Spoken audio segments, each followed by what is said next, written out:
సరేనా? గొప్పగా ఈ సినిమా బాగా రియల్ హిట్ కావాలని నేను కోరుకుంటా ఉన్నాను. ఆ రోజు మే 8వ తేదీ రాత్రి ప్రాణాలు మన దేశం కోసం అర్పించేందుకు ఒక 2 రోజుల మన తర్వాత సురేష్ సార్కి లండన్లో అక్కడ చూసినాడు మురళి గురించి. అతను అట్నుంచి మన గౌతమ్ బాబుకి చెప్పినాడు. గౌతము మన మురళీ నాయక్ ఆషామాషంగా ప్రాణాలు మన దేశం గురించి ప్రాణాలు త్యాగం చేసినాడంటే హీరో అంటే గొప్ప రియల్ హీరో మన మురళి. అతని గురించి మనం మూవీ తీయాలని మన గౌతమ్ బాబుకి సురేష్ అన్న చెప్పినాడంట. అదే ప్రకారంగా మొన్న ఆగస్టు 15న మేము బొంబాయి పోయింటమే. ఉత్తర భారత సంఘం అంటే మన భారతదేశంలో పెద్ద దేశం, అది జనాభాలో. అలాంటి వాళ్ళు వేలాది మంది మురళి గురించి సన్మానం చేసి అతని గురించి దేశం గురించి త్యాగం చేసినందుకు అతని మాటలు వింటూ ఉంటే మాకు ఒక పక్కన దేశం గురించి మన ప్రాణ మురళి అర్పించేందుకు ఒక పక్కన గౌరవం ఉంది, ఒక పక్కన మాకు బాధగా కలిగింది.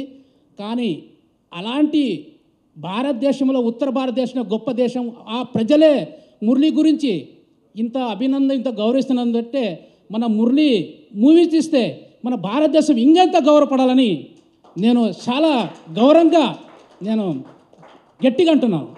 మన మురళి గౌతమ్ బాబు మన మురళి నా కొడుకే అని భావించి ఈ మూవీ తీయాలని, ఈ మూవీ సక్సెస్ఫుల్ అవుతుందని మా మురళి తల్లిదండ్రులు మా ఆశ, మా కోరిక. జై హింద్. జోహార్ మురళీ నాయక్.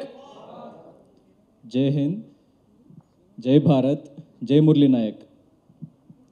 సో ముందుగా ఇక్కడికి వచ్చిన పాత్రికేయ మిత్రులకి అండ్ ఇక్కడ టీవీలో చూస్తున్న వారికి, యూట్యూబ్లో చూస్తున్న వారికి అందరికీ నా థ్యాంక్స్. ఎందుకంటే this is not just a film, this is the story of A real hero. So ఇలాంటి కథలు చాలా చాలా రేర్గా వస్తాయి మన ఇండస్ట్రీలో.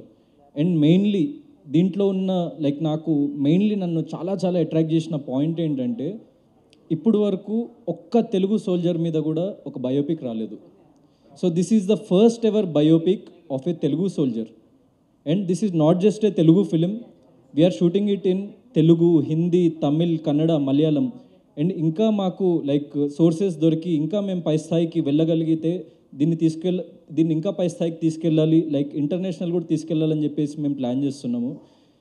సో నేను యాక్చువల్లీ నా last film solo boy trailer launch అప్పుడు పేరెంట్స్ని, మురళీ నాయక్ గారి పేరెంట్స్ని పిలిచి వాళ్ళని సన్మానించి, సో ఫస్ట్ టైం నేను వాళ్ళతో ప్రాపర్గా 1-to-1 ఇంటరాక్ట్ అయింది అప్పుడే. సో ఆ మూమెంట్లో ఇంటరాక్ట్ అవుతున్నప్పుడు నాకు అంటే స్టేజ్ మీద నేను వాళ్ళతో మాట్లాడుతున్నా, నాకు ఒక కైండ్ ఆఫ్ నేను తెలుసుకున్నా అంటే మురళీ నాయక్ ఎవరు, అసలు ఎక్కడి నుంచి వచ్చాడు.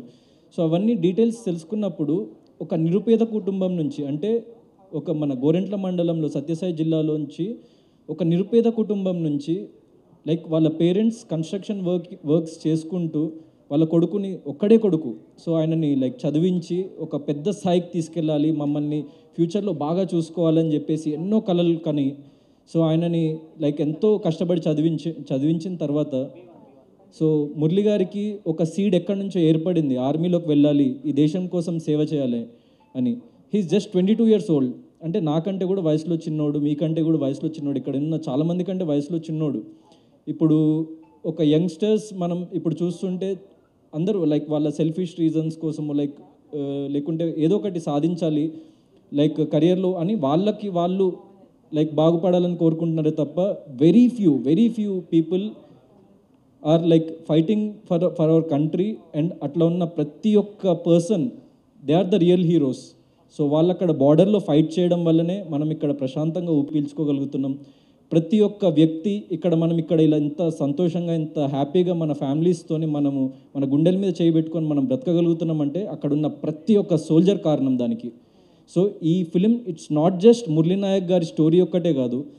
ఈ ఫిలిం త్రూ మేము ఒక మెయిన్ పాయింట్ ఏం టచ్ చేద్దాం అనుకున్నామంటే ప్రతి ఒక్క యంగ్స్టర్, చూసే ప్రతి ఒక్క యంగ్స్టర్ అసలు దేశం అంటే ఏంటి, దేశభక్తి ఎందుకు important.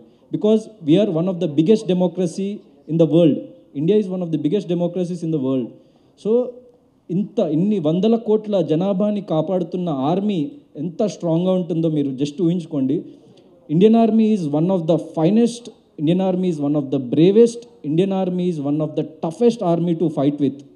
And and mainly like మన మోదీ గారు గవర్నమెంట్ వచ్చిన తర్వాత సో ఫర్ ఎగ్జాంపుల్